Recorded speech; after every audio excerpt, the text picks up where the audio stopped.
Democratic leaders are threatening to push this bill through without Republican support.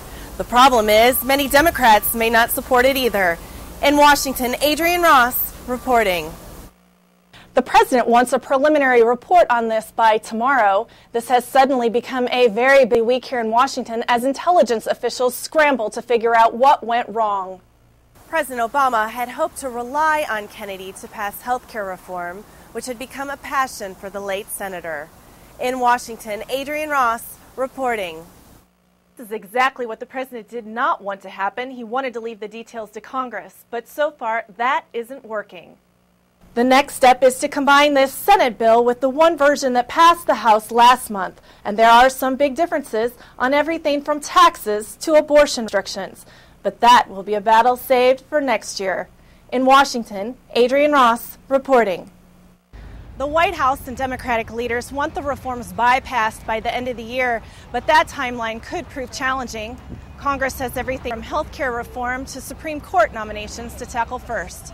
In Washington, Adrienne Ross, Fox News.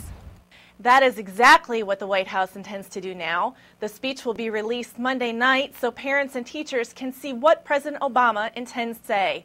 In Washington, Adrienne Ross reporting. Reaction pouring into the Kennan Rotunda tonight, just minutes after President Obama has wrapped up his first State of the Union address to the nation. As expected, the president devoted the majority of his speech to the economy. And tonight, that has both sides of the aisle reacting. We really need leadership tonight, and we got it. I don't think people waking up in the morning are going to feel that there's more certainty. Critics say the president's main goal tonight was to regain the confidence of voters and restore some stability to his presidency. Of course, only time and a lot of polling will tell us if he was able to accomplish just that. On Capitol Hill, Adrienne Ross reporting. We're looking at two things in this report. First, how it was that a would-be terrorist would be able to board a plane despite warnings from his own father. And second, how can something like this be prevented?